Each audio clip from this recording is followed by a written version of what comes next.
Howard Phillips Lovecraft, Las ratas de las paredes.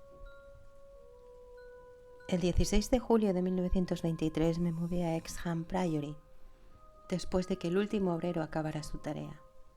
Los trabajos de restauración habían constituido una imponente tarea, pues de la abandonada construcción apenas se quedaba un montón de ruinas.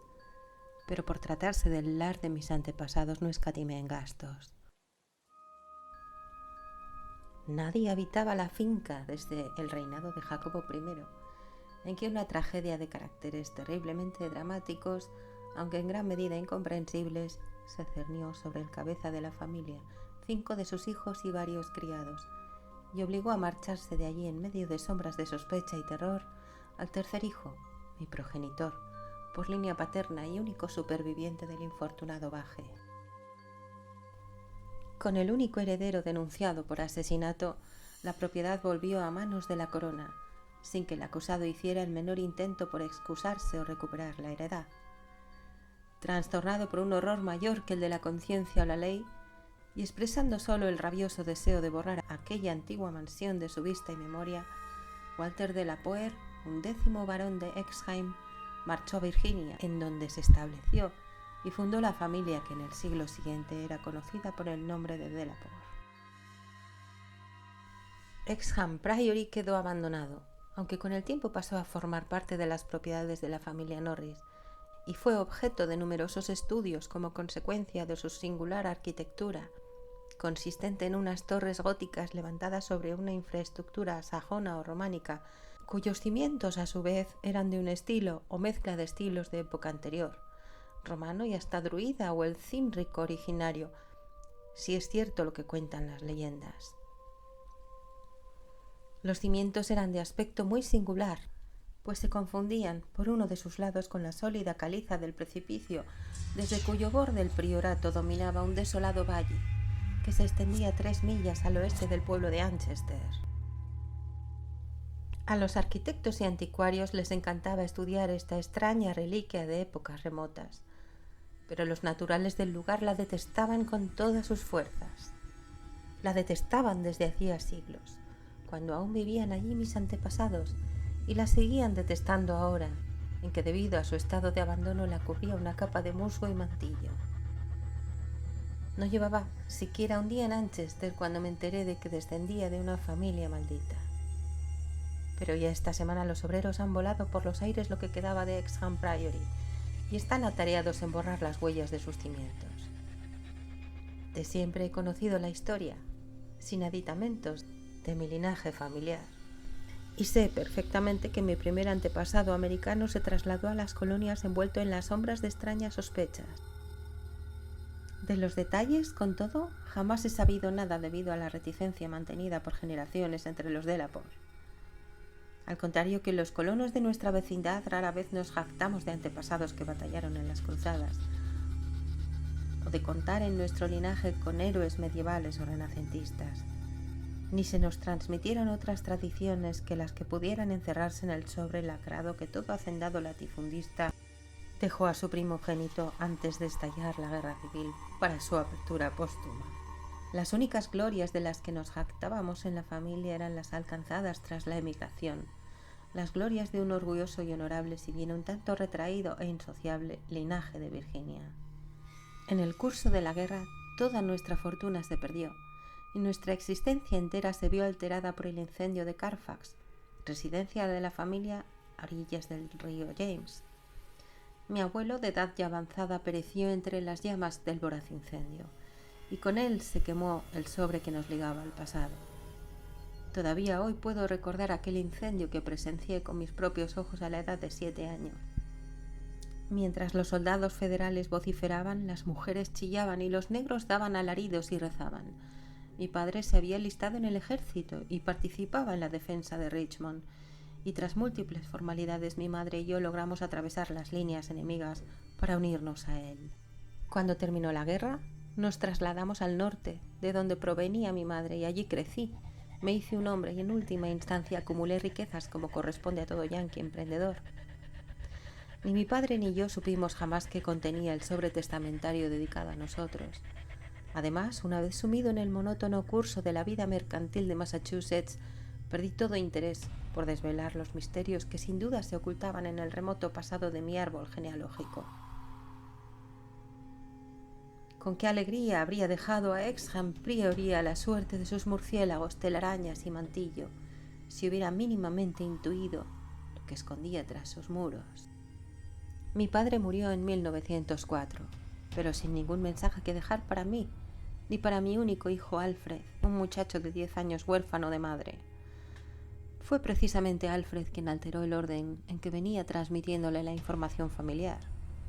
Pues si bien solo pude hacerle conjeturas en tono burlón sobre el pasado familiar, me escribió contándome algunas leyendas ancestrales de mayor interés, cuando con ocasión de la pasada guerra fue enviado a Inglaterra en 1917 en calidad de oficial de aviación. Al parecer, sobre los Delaporte circulaba una pintoresca y un tanto siniestra historia. Un amigo de mi hijo, el capitán Edward Norris del Royal Flying Corps, residía en las proximidades de nuestro solar familiar en Anchester y contaba unas supersticiones campesinas que pocos novelistas podrían llegar a igualar por lo increíbles y demenciales que eran. Norris, por supuesto, no las tomaba en serio, pero a mi hijo lo divertían y le sirvieron de tema para llenar muchas de las cartas que me escribió. Fueron estas leyendas las que finalmente atrajeron mi atención hacia mi heredad transatlántica y me decidieron a comprar y restaurar el solar familiar que Norris mostró a Alfred en todo su pintoresco abandono, al mismo tiempo que se ofrecía a conseguírselo por una suma harto razonable, dado que el actual propietario era tío suyo. Compré Exham Priory en 1918. Pero casi al punto me olvidé de los planes de restauración en que había estado pensando ante el regreso de mi hijo inválido de las piernas. Durante los 2 años que aún vivió, me dediqué por entero a su cuidado, dejando incluso la dirección del negocio en manos de mis socios.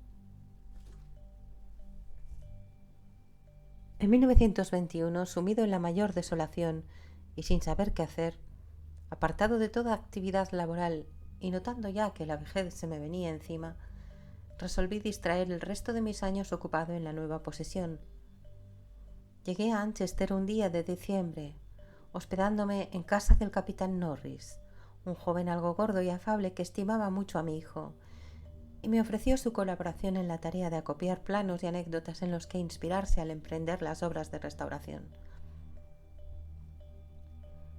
No sentía la menor emoción en presencia de Exham Priory, un revoltijo de abandonadas ruinas medievales cubiertas de líquenes y acribilladas de nidos de grajos, balanceándose amenazadoramente al borde de un enorme precipicio y sin el menor rastro de suelos o cualquier otro resto de interiores salvo los muros de piedra de las separadas torres. Tras formarse poco a poco una idea de cómo debió ser el edificio cuando lo abandonaron mis antepasados 3 siglos atrás, me puse a contratar obreros para iniciar las tareas de reconstrucción. En todos los casos me vi obligado a buscarlos fuera de la localidad más próxima, pues los naturales de Anchester profesaban un miedo y una adversión decididamente increíbles hacia aquel lugar.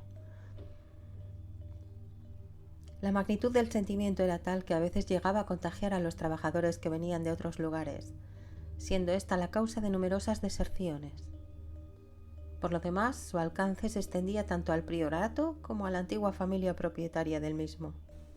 Ya me había adelantado mi hijo que durante sus visitas al pueblo la gente se mostró un tanto reacia con él, por ser un Delaporte. Y ahora, por idéntica razón, yo me sentía también sutilmente rechazado, hasta que logré convencerlos de que apenas sabían nada de mis antepasados. Y aún así los vecinos del lugar se mostraban huraños conmigo, por cuanto me vi obligado a recurrir a Norris para recopilar la mayoría de las tradiciones populares que aún seguían circulando sobre el lugar. Lo que aquellas gentes no podían perdonar era, al menos eso creía entender yo, que había venido a restaurar un símbolo que aborrecían con todas sus fuerzas, pues racionalmente o no, para ellos Exham Priory no era otra cosa que un nido de arpías y hombres lobo. Reuniendo todas las historias que Norris recorrió para mí y completándolas con lo que habían dicho varios estudiosos que en su día examinaron las ruinas, Deduje que Exham Priory se levantaba sobre el lugar ocupado en otro tiempo por un templo prehistórico, una construcción druida o incluso anterior a dicho periodo, que debió ser contemporánea de Stonehenge. Casi nadie duda de que allí se habían celebrado abominables ritos, y circulaban toda clase de espeluznantes historias sobre el paso de tales ritos al culto de Cibeles posteriormente introducido por los romanos. En el sótano podían aún verse inscripciones con letras tan inconfundibles como Dip, Ops, Magna, Mat, signo de la Magna Mater, cuyo tenebroso culto fue en vano prohibido a los ciudadanos romanos. Anchester había sido campamento de la Tercera Legión Augusta, tal como atestiguaban numerosos restos, y según todos los indicios el templo de Cibeles debió ser una imponente construcción abarrotada de fieles que concelebraban multitud de ceremonias presididos por un sacerdote frigio. Las historias añadían que la caída de la antigua religión no puso fin a las orgías que tenían lugar en el templo, sino que muy al contrario los sacerdotes se convirtieron a la nueva fe, sin cambiar en lo fundamental sus creencias. Asimismo, se decía que los ritos no desaparecieron con la llegada de los romanos y que algunos sajones se sumaron a lo que quedaba del templo, dándole el perfil característico que habría de distinguirle con el tiempo, a la vez que hacían de él el centro de irradiación de un culto temido en la mitad del territorio al que se extendía la heptarquía. Hacia el año 1000 después de Cristo el lugar aparece mencionado en una crónica como un priorato, esencialmente construido a base de piedra, en el que se albergaba una poderosa y extraña orden monástica y rodeado de grandes jardines que no precisaban de murallas para mantener alejado al atemorizado populacho.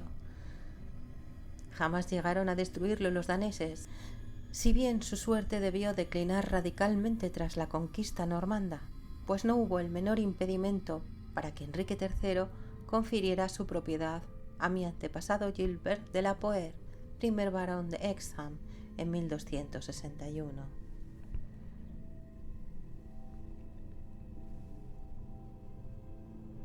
De mi familia no se conservan testimonios adversos antes de esa fecha, pero algo raro debió acontecer por entonces.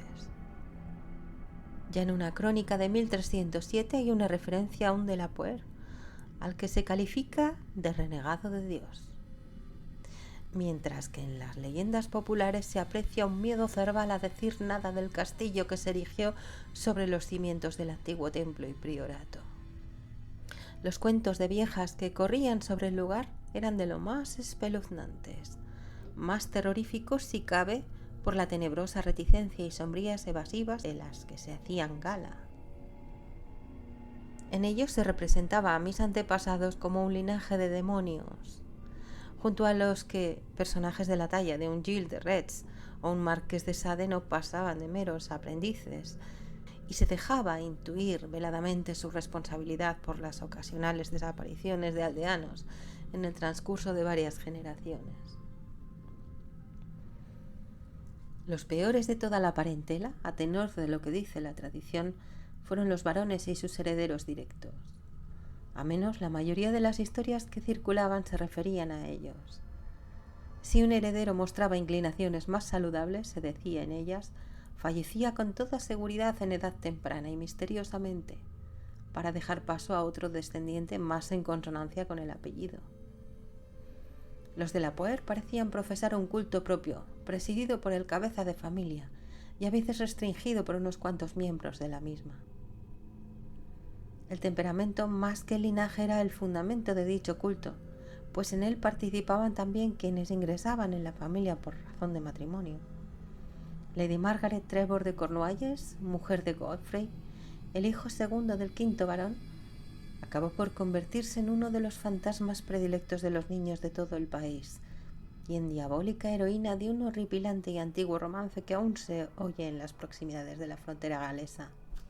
Conservada también en los romances, aunque no tan ilustrativa al respecto, merece citarse la espeluznante historia de Lady Mary de la Poer, que al poco de casarse con el barón de Shrewfield, murió asesinada a manos de éste y de su madre. siendo posteriormente absueltos y bendecidos ambos criminales por el sacerdote al que confesaron aquello que no se atreverían a decir en público. Estos mitos y romances característicos de la más descarnada superstición me repelían en extremo.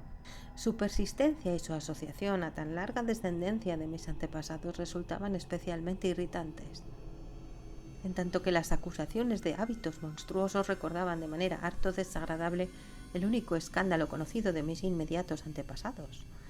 Me refiero al caso de mi primo, el joven Randolph de la Porte de Carfax, que se fue a vivir con los negros y se hizo oficiante del rito vudú a su regreso de la Guerra de México. Bastante menos me inquietaban las historias que corrían sobre lamentos y aullidos en el valle desolado y barrido por el viento que se abría al pie del precipicio de caliza, así como otras sobre los fétidos hedores que emanaban de las tumbas tras las primaverales lluvias, sobre el torpón y aullador objeto manco que el caballo de Sir John Clay pisó una noche en medio de un solitario campo, o sobre el criado que se había vuelto loco a causa de algo indefinible que vio en el priorato a plena luz del día. Todo ello no eran sino retazos de historias fantásticas que habían arraigado en el vulgo, y por aquel entonces yo era un escéptico a carta cabal. Los relatos sobre aldeanos desaparecidos no debían desecharse del todo, aun cuando no eran especialmente significativos a la vista de las prácticas medievales.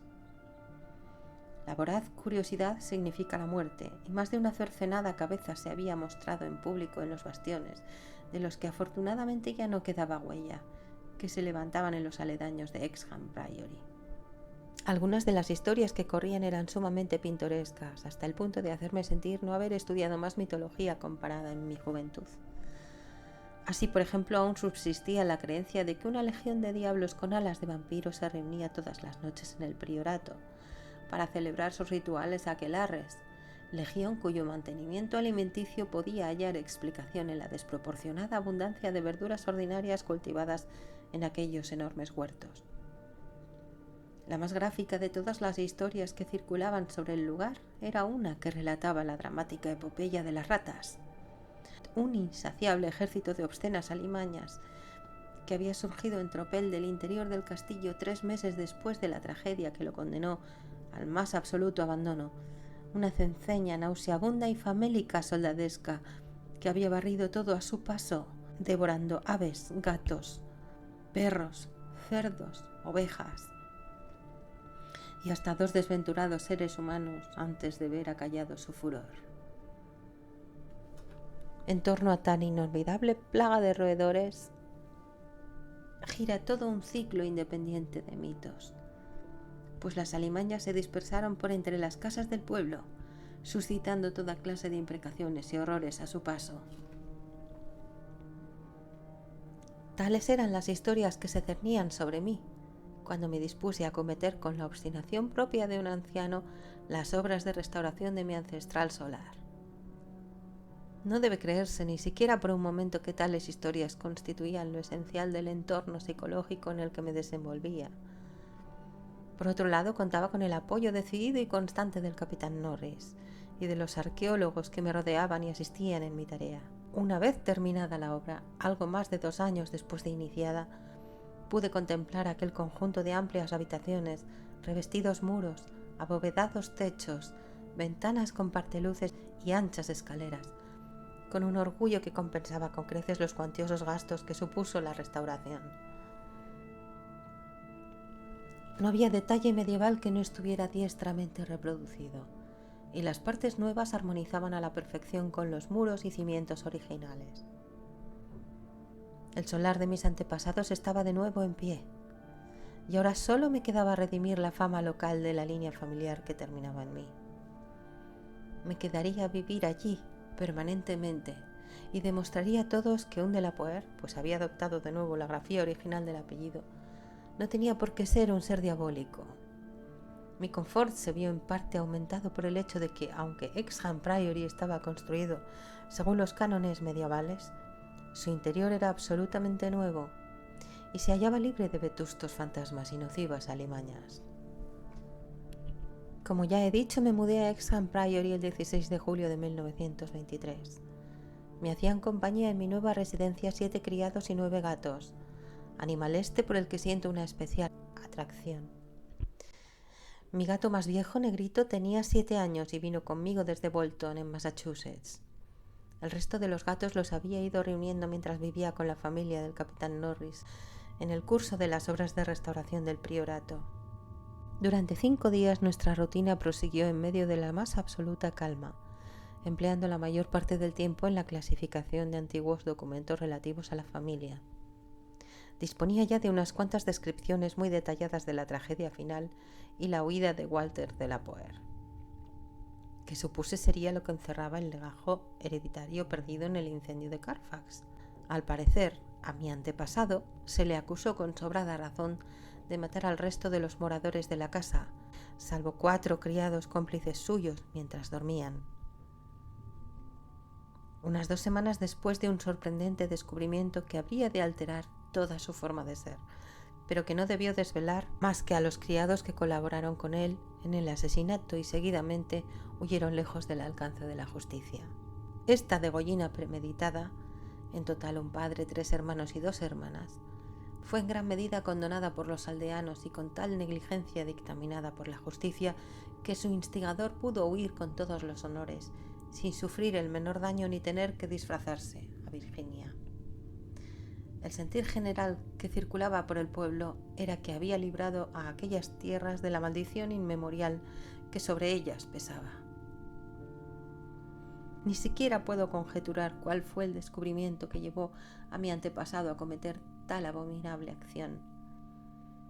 Walter de la Poer debía conocer desde hacía tiempo las siniestras historias que se contaban sobre su familia, por lo que no creo que el motivo que desató todo proviniera de dicha fuente. ¿Presenciaría acaso algún antiguo y espeluznante rito? ¿O se daría de bruces con algún tenebroso símbolo revelador en el priorato o en sus aledaños? En Inglaterra se le tenía por un joven tímido y de buenos modales. En Virginia parecía más un ser de carácter atormentado y aprensivo que un tipo duro o amargado. De él se decía, en el diario de otro aventurero de rancio abolengo, Francis Harley de Bellevue, que era un hombre sin par en lo tocante al sentido de la justicia, el honor y la discreción. El 22 de julio tuvo lugar el primer incidente, el cual, aunque apenas se le prestó atención en aquel momento, adquiere un significado premonitorio en relación con ulteriores acontecimientos. Fue tan poca cosa que casi no se le dio importancia y apenas pudo advertirse en las circunstancias reinantes. Pues debe recordarse que al ser el edificio prácticamente nuevo en su totalidad, salvo los muros, y hallarse atendido por una avezada servidumbre, toda aprensión habría sido absurda, no obstante las historias que corrían sobre el lugar. A poco más que esto se reduce lo que pude recordar a posteriori. Mi viejo gato negro, cuyo humor también conozco, estaba indudablemente alerta e inquieto en una medida que no concordaba en nada con su habitual modo de ser. Iba de una habitación a otra dando la impresión de estar intranquilo y preocupado por algo, y olisqueaba constantemente los muros que formaban parte de la estructura gótica. Comprendo perfectamente cuán trillado suena todo esto, algo así como el inevitable perro del cuento de fantasmas que no cesa de gruñir hasta que su amo ve finalmente la figura envuelta en sábanas. Pero en este caso concreto creo que tiene su importancia. Al día siguiente, un criado vino a darme cuenta de la inquietud reinante entre los gatos de la casa. Yo me encontraba en mi estudio, una habitación de techo alto y orientada al occidente, que había en el segundo piso, con arcos de aristas artesonado de roble oscuro y una triple ventana gótica que daba al precipicio de roca caliza y desde la que se divisaba el inhóspito valle. Mientras me hablaba el criado, pude ver cómo la forma de azabache de Negrito se arrastraba a lo largo del muro este y arañaba el nuevo artesonado que cubría la antigua piedra.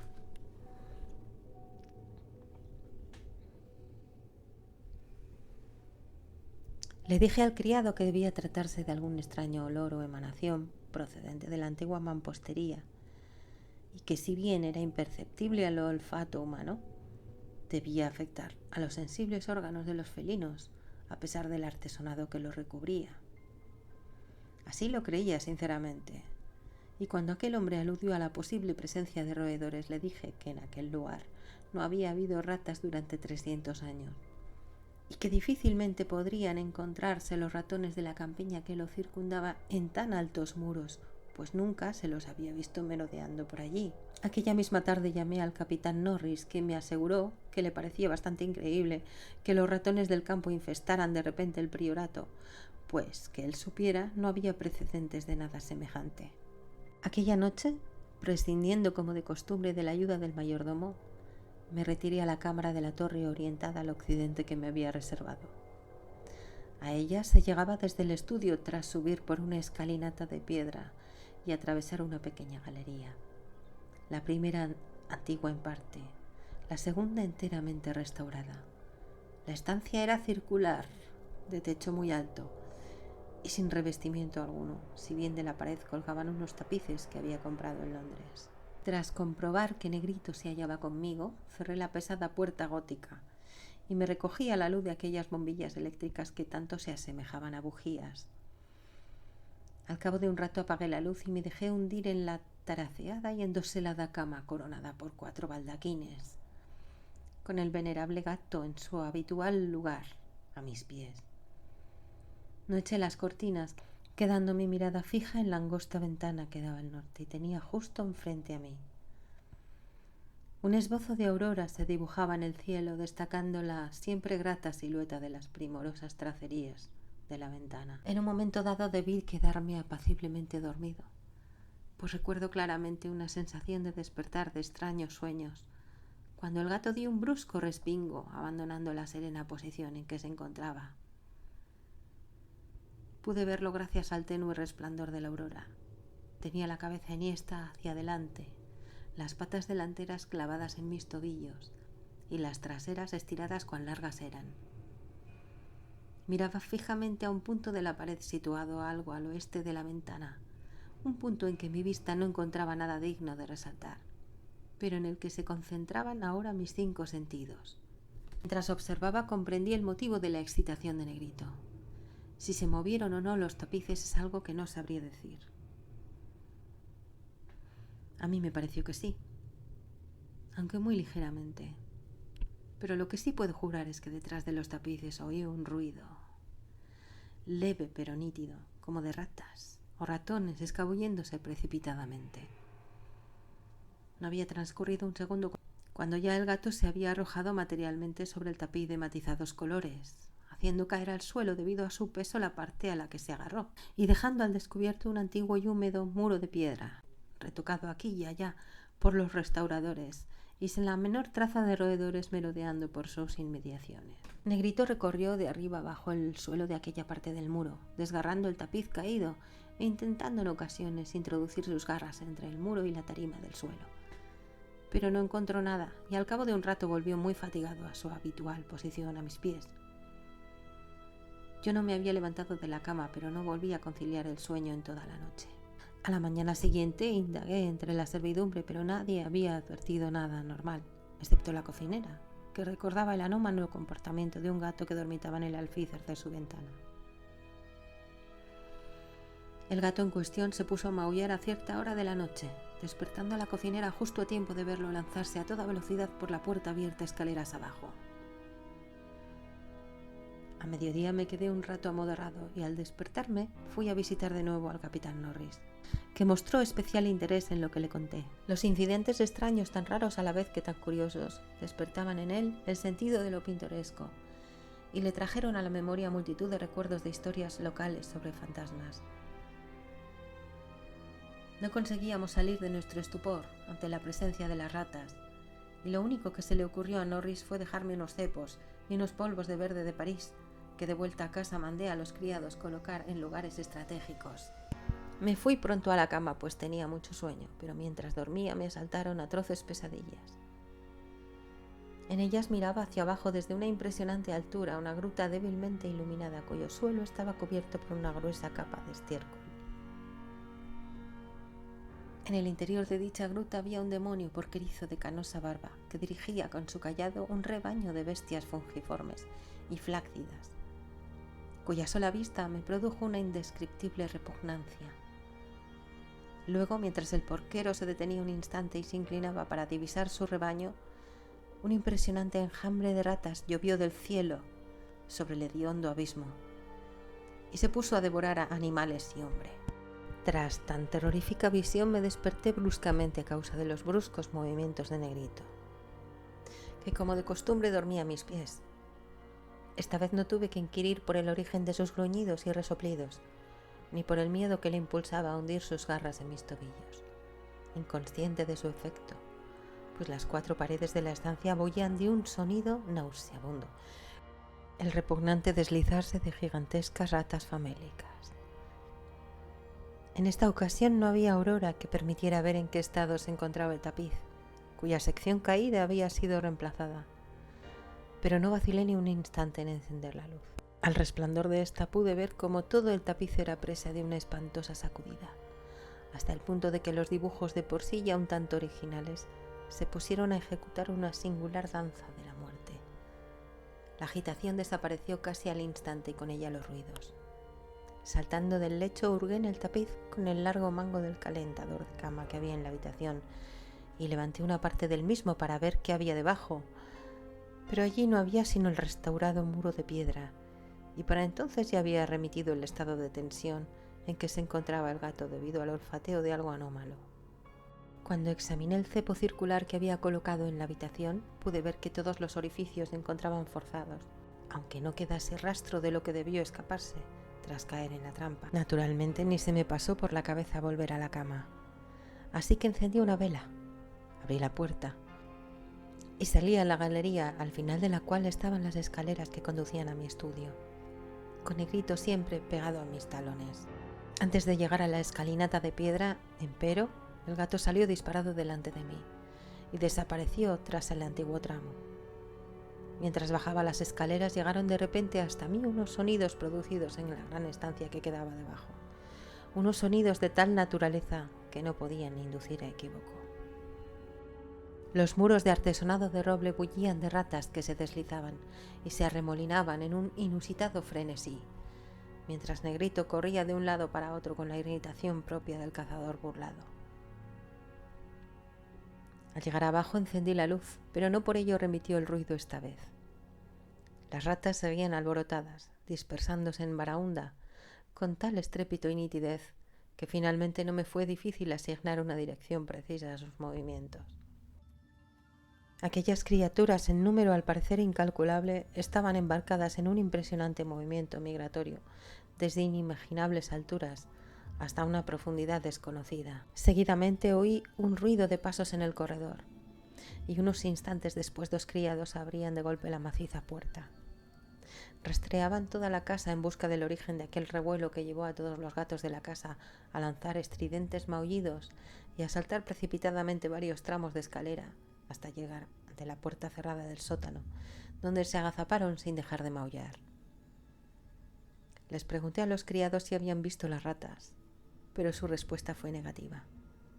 Y cuando me volteé para llamar su atención a los sonidos que se oían en el interior del artesonado, pude advertir que el ruido había cesado.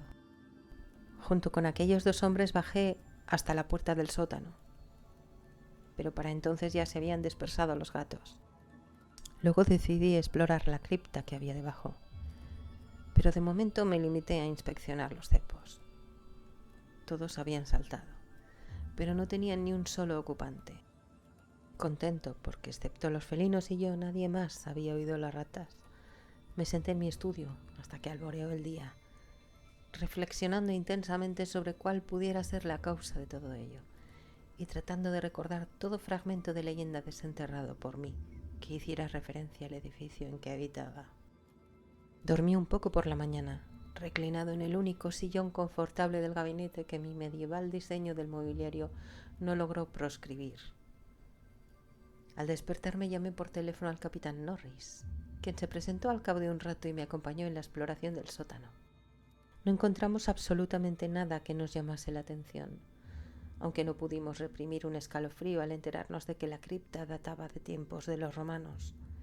Todos los arcos bajos y macizos pilares eran de estilo romano, no del estilo degradado de los chapuceros sajones, sino del severo y armónico clasicismo de la era de los Césares.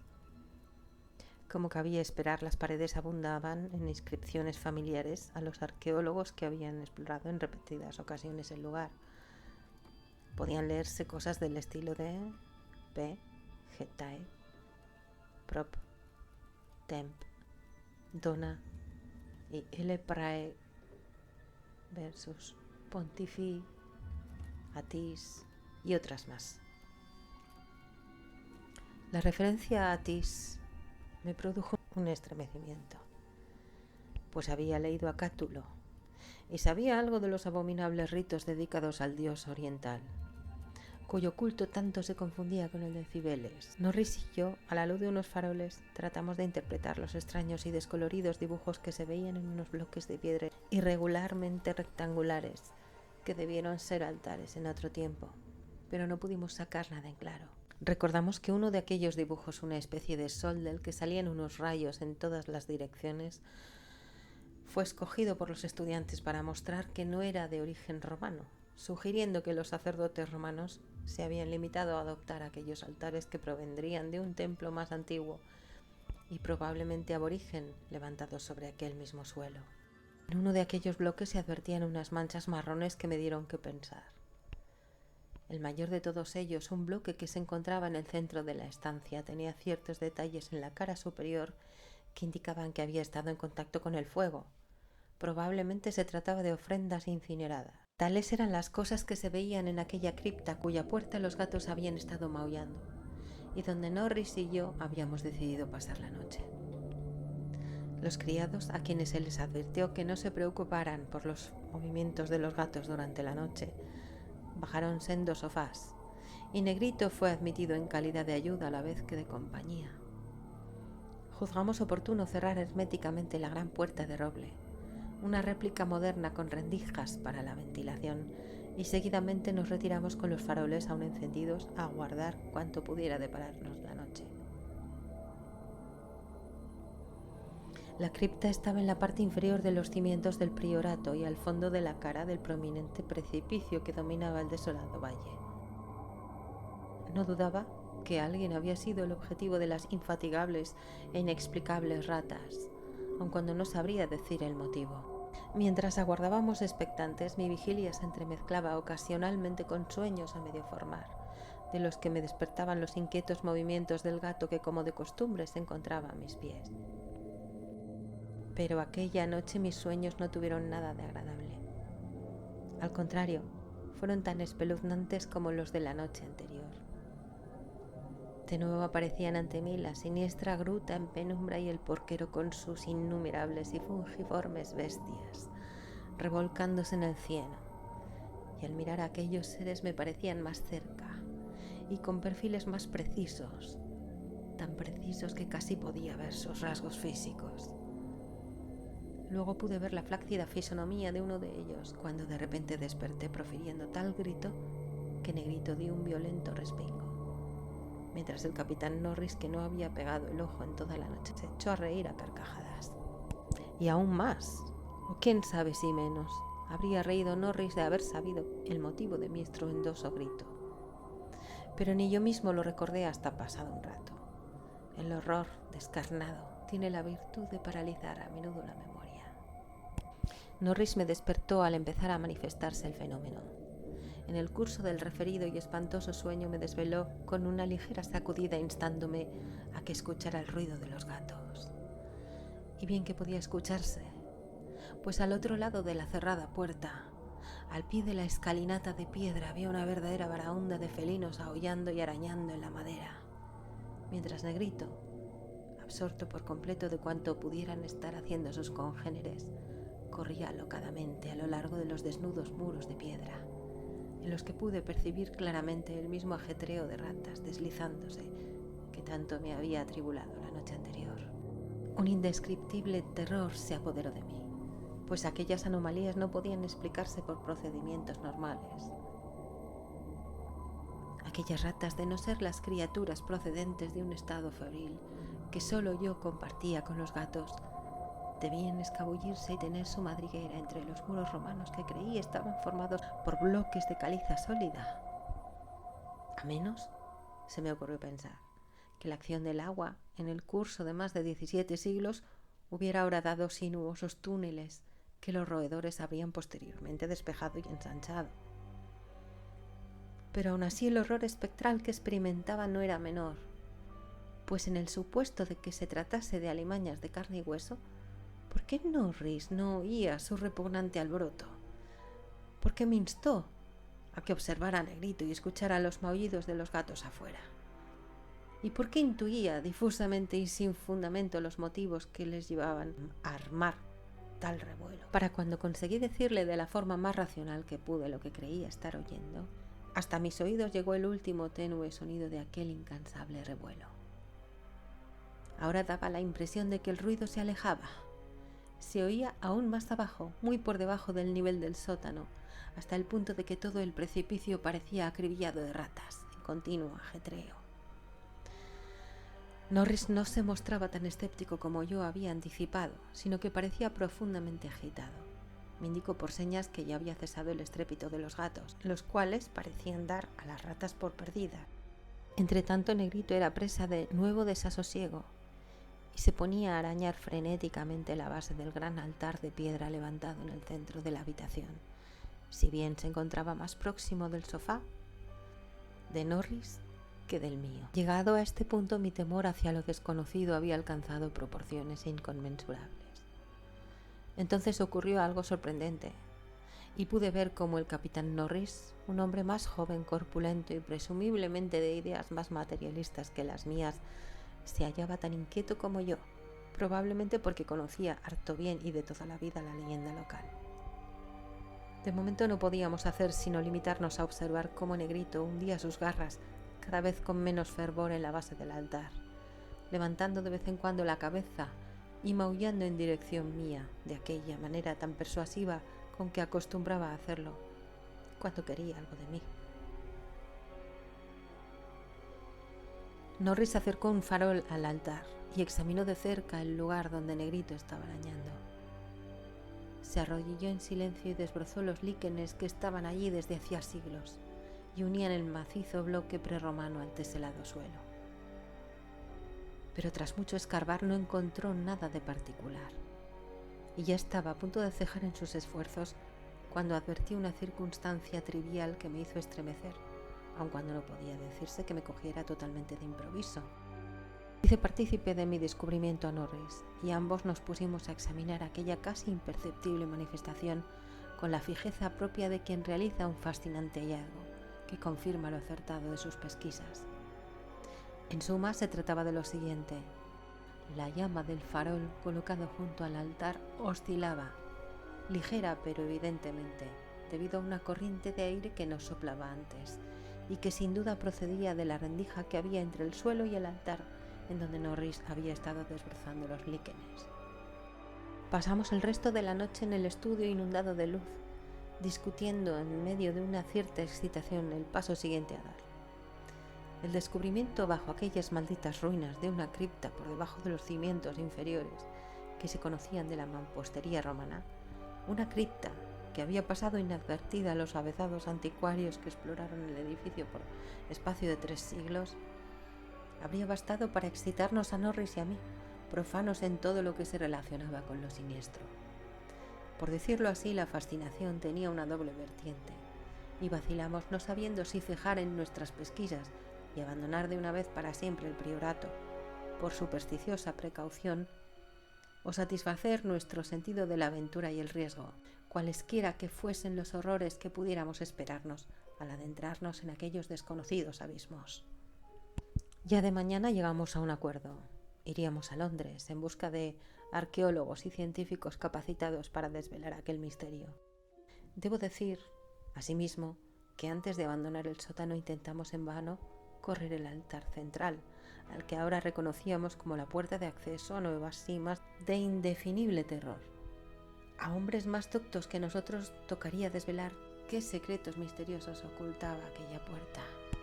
Durante nuestra larga estancia en Londres, el capitán Norris y yo dimos a conocer los hechos, conjeturas y legendarias anécdotas a 5 eminentes autoridades científicas, todas ellas personas en las que podía confiarse, que sabían tratar con la debida discreción cualquier revelación sobre el pasado familiar que pudiera ponerse al descubierto en el curso de las investigaciones.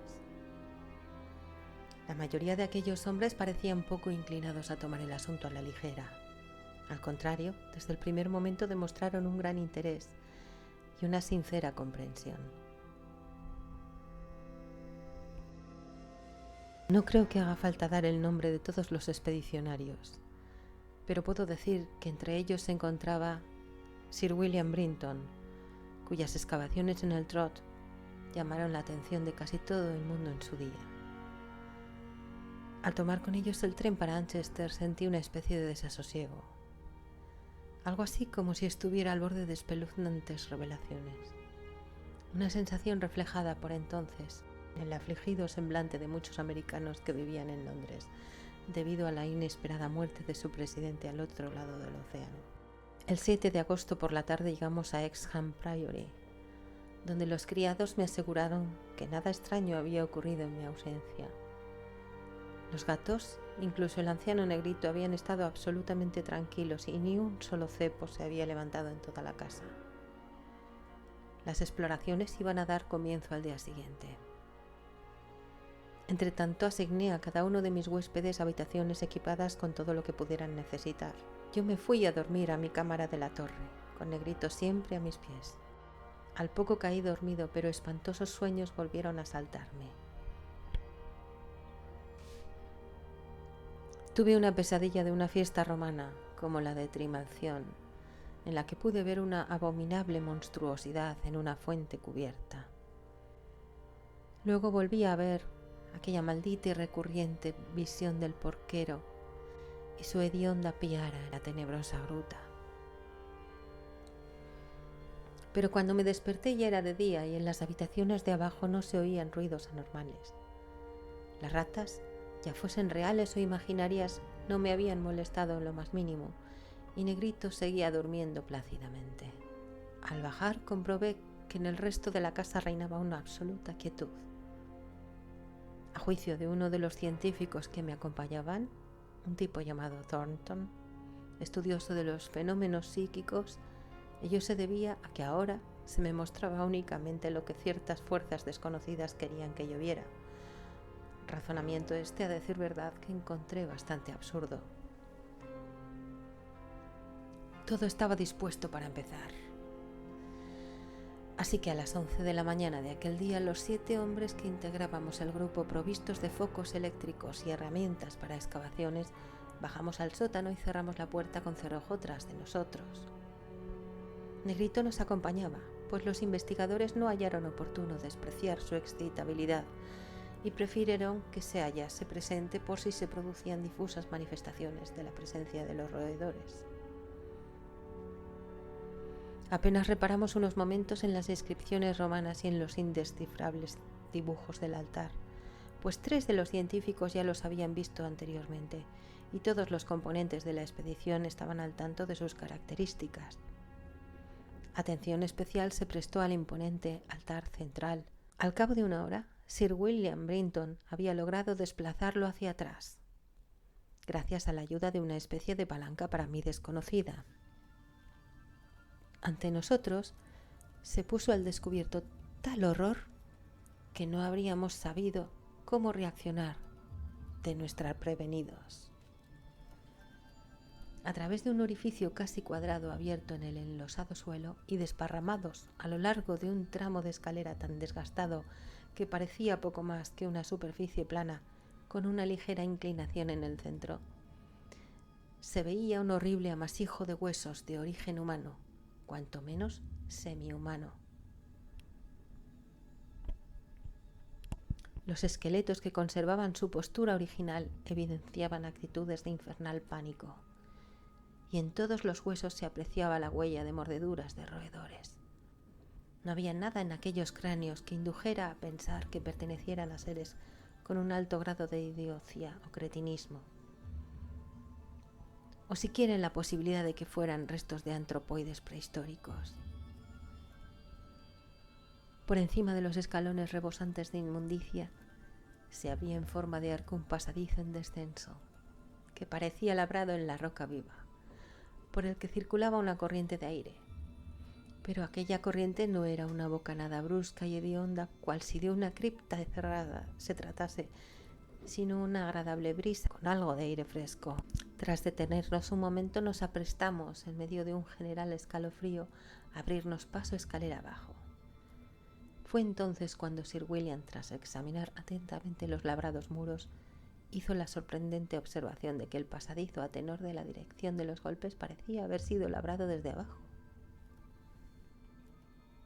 Ahora debo meditar detenidamente lo que digo y elegir con sumo cuidado las palabras. Tras abrirnos paso unos escalones a través de los roídos huesos, vimos una luz frente a nosotros. No se trataba de una fosforescencia mística ni nada por el estilo, sino de una luz solar filtrada que no podía proceder, sino de ignotas fisuras abiertas en el precipicio que se erigía sobre el desolado valle. No tenía nada de particular que nadie desde el exterior hubiera parado mientras en aquellas rendijas, pues aparte de estar el valle totalmente despoblado, la altura y pendiente del precipicio eran tales que solo un aeronauta podría estudiar su cara en detalle. Unos pasos más y nuestro aliento quedó literalmente arrebatado ante el espectáculo que se nos ofrecía a la vista, tan literalmente que Thornton, el investigador de lo psíquico, cayó desmayado en los brazos del aturdido expedicionario que marchaba detrás suyo. Norris, con su rechoncha cara totalmente lívida y flácida, se limitó a lanzar un grito inarticulado, y en cuanto a mí creo que emití un resuello o siseo y me tapé los ojos. El hombre que marchaba detrás de mí, el único componente del grupo de más edad que yo, profirió el manido «Dios mío», con la más quebrada voz que recuerdo. Del total de los 7 expedicionarios, solo Sir William Brinton conservó el aplomo, algo que debe apuntársele en su haber, sobre todo si se tiene en cuenta que cabezaba el grupo y por tanto debió ser el primero en verlo todo. Nos encontrábamos ante una gruta iluminada por una tenue luz y enormemente alta que se prolongaba más allá del campo de nuestra visión. Todo un mundo subterráneo de infinito misterio y horribles premoniciones se abría ante nosotros. Allí podían verse edificaciones y otros restos arqueológicos.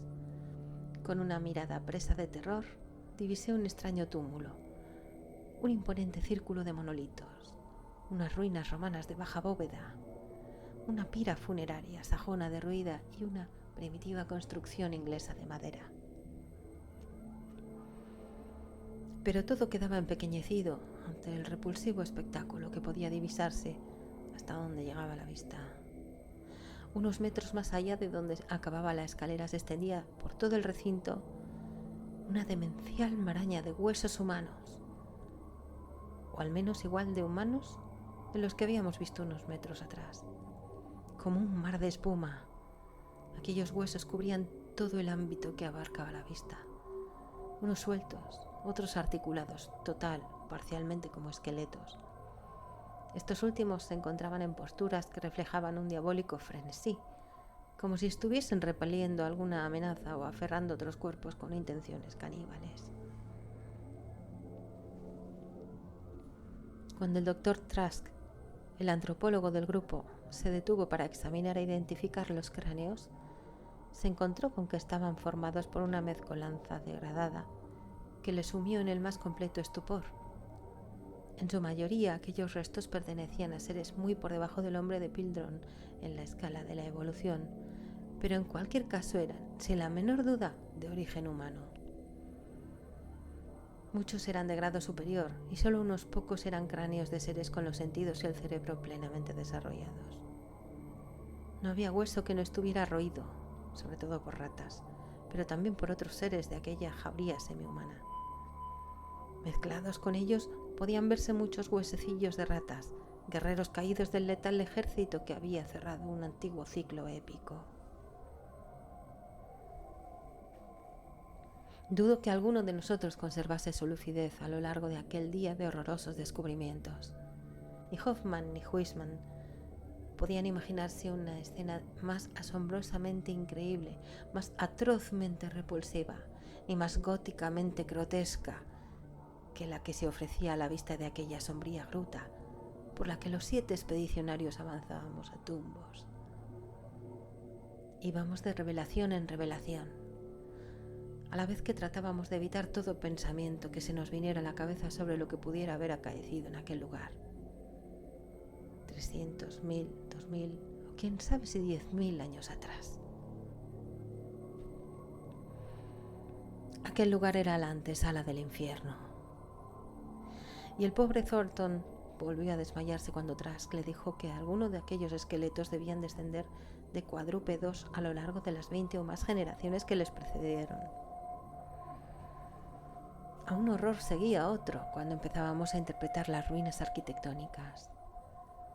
Los seres cuadrúpedos y sus ocasionales reclutas procedentes de las filas bípedas habían vivido encerrados en cuévanos de piedra, de donde debieron escapar en su delirio final provocado por el hambre o el miedo a los roedores. Por legiones se contaban las ratas, cebadas evidentemente por la ingestión de las verduras ordinarias, cuyos residuos podían aún encontrarse a modo de ponzoñoso ensilaje en el fondo de grandes recipientes de piedra prerromanos. Ahora comprendía por qué mis antepasados tenían aquellos huertos tan inmensos. Ojalá pudiera relegarlo todo al olvido. No me hizo falta inquirir sobre lo que se proponían aquellas infernales bandadas de roedores. Sir William, de pie y enfocando con su linterna la ruina romana, tradujo en voz alta el más sorprendente ritual que jamás haya conocido y habló de la dieta alimenticia del culto antediluviano que los sacerdotes de Cibeles encontraron y entremezclaron con el suyo propio. Norris, acostumbrado como estaba a la vida de las trincheras, no podía caminar derecho al salir de la construcción inglesa. El edificio en cuestión era una carnicería y una cocina, justo lo que Norris esperaba encontrar, pero ya no era tan normal ver utensilios ingleses familiares en semejante lugar y poder leer inscripciones inglesas que resultaban conocidas, algunas de fechas tan cercanas como 1610. Yo no pude entrar en el edificio, aquel edificio testigo de diabólicas celebraciones que solo se vieron interrumpidas por la daga de mi antepasado Walter de la Poer. Sí me aventuré a entrar en lo que resultó ser el edificio bajo sajón, cuya puerta de roble se hallaba en el suelo, y en él me encontré una impresionante hilera de 10 celdas de piedra con herrumbrosos barrotes. 3 tenían ocupantes, todos ellos esqueletos de grado superior, y en el huesudo dedo índice de uno de ellos pude ver un sello con mi escudo de armas. Sir William encontró una cripta con celdas aún más antiguas debajo de la capilla romana, pero en este caso las celdas estaban vacías. Debajo había una cripta de techo bajo llena de nichos con huesos alineados, algunos de los cuales mostraban terribles inscripciones geométricas esculpidas en latín, en griego y en la lengua de Frigia. Mientras tanto, el doctor Trask había abierto uno de los túmulos prehistóricos, descubriendo en su interior unos cráneos de escasa capacidad, poco más desarrollados que los de los gorilas, con unos signos ideográficos indescifrables. Mi gato permaneció imperturbable ante todo aquel espectáculo. En una ocasión lo vi pavorosamente subido encima de una montaña de huesos y me pregunté qué secretos podrían ocultarse tras aquellos relampagueantes ojos amarillos. Tras habernos hecho una ligera idea de las espantosas revelaciones que se escondían en aquella parte de la sombría cueva, lugar aquel tan horriblemente presagiado en mi recurrente sueño, volvimos a aquel aparente abismo sin fin, a la nocturnal caverna en donde ni un solo rayo de luz se filtraba a través del precipicio. Jamás sabremos qué invisibles muros estigios se abrían más allá de la pequeña distancia que recorrimos, pues no creímos que el conocimiento de tales secretos pudieran redundar en pro de la humanidad. Pero había suficientes cosas en las que fijarnos en torno nuestro, pues apenas habíamos dado unos pasos cuando la luz de los focos puso al descubierto la espeluznante infinidad de pozos en que las ratas se habían dado festín y cuyo repentino agotamiento fue la causa de que el ejército de famélicos roedores se lanzaran en un primer momento sobre los rebaños vivos de hambrientos seres, y luego se escapará en tropel del priorato de aquella histórica y devastadora orgía que jamás olvidarán los vecinos del lugar. Dios mío, qué inmundos pozos de quebrados y descarnados huesos y abiertos cráneos. Qué cimas de pesadillas rebosantes de huesos de pitecántropos, celtas, romanos e ingleses de incontables centurias de vida no cristiana. En unos casos estaban repletos y sería imposible decir qué profundidad tuvieron en otro tiempo. En otros, la luz de nuestros focos no llegaba siquiera al fondo y se los veía abarrotados de las más increíbles cosas. ¿Y qué habría sido? Pensé, de las desventuradas ratas que se dieron de bruces con aquellos cepos en medio de la oscuridad de tan horripilante tártaro. En cierta ocasión mi pie casi se introdujo en un horrible foso abierto, haciéndome pasar unos instantes de terror extático. Debí quedarme absorto un buen rato, pues salvo al capitán Norris no pude ver a nadie del grupo. Seguidamente se oyó un sonido procedente de aquella tenebrosa e infinita distancia que creí reconocer, y vi a mi viejo gato negro pasar raudo delante de mí, como si fuese un alado dios egipcio que se dirigiese a los insondables abismos de lo desconocido. Pero el ruido no se oía tan lejano, pues al instante comprendí perfectamente de qué se trataba. Era el nuevo espantado corretear de aquellas endiabladas ratas, siempre a la búsqueda de nuevos horrores y decididas a que las siguiera hasta aquellas intrincadas cavernas del centro de la tierra, donde Nyarlathotep, el enloquecido dios sin rostro, aúlla a ciegas en la más tenebrosa oscuridad, a los acordes de dos necios y amorfos flautistas.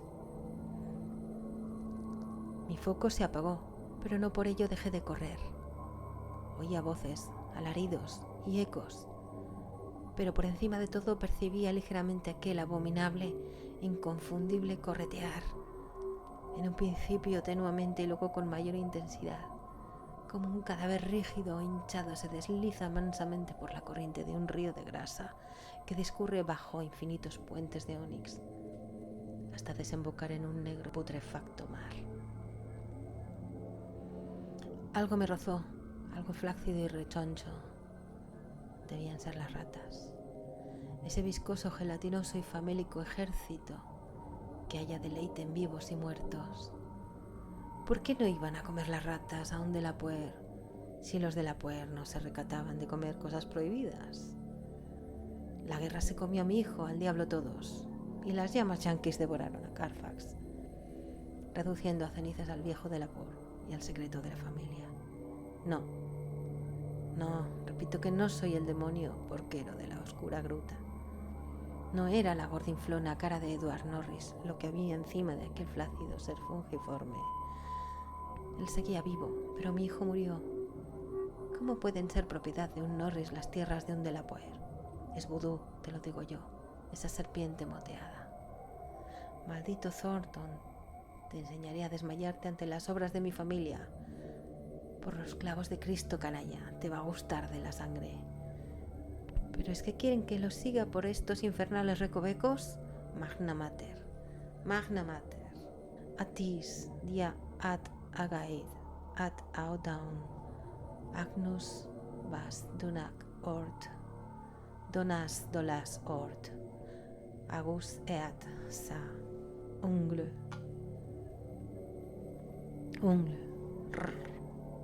Esas y otras cosas, según cuentan, decía yo, cuando me encontraron en medio de las tinieblas 3 horas después. Estaba agazapado en aquella tenebrosa oscuridad sobre el cuerpo rechoncho y a medio devorar del capitán Norris, mientras Negrito se abalanzaba sobre mí y me desgarraba la garganta. Pero ya ha pasado todo. Exham Priory ha volado por los aires. Se han llevado de mi lado a mi viejo gato negro. Me han encerrado en esta enrejada habitación de Hanwell y espantosos rumores circulan acerca de mi heredad y de lo que me acaeció en ella. Thornton está en la habitación de al lado, pero no me dejan hablar con él. Tratan asimismo de que no llegue al dominio público la mayoría de las cosas que se saben sobre el priorato. Siempre que hablo del pobre Norris me acusan de haber cometido algo horrible. Pero deberían saber que no lo hice yo. Deberían saber que fueron las ratas, las escurridizas e insaciables ratas, con su continuo ajetreo que no me deja conciliar el sueño. Las endiabladas ratas que corretean tras los acolchados muros de la habitación en la que ahora me encuentro y me reclaman para que las siga en pos de horrores que no pueden compararse con los hasta ahora conocidos. Las ratas que ellos no pueden oír, las ratas de las paredes.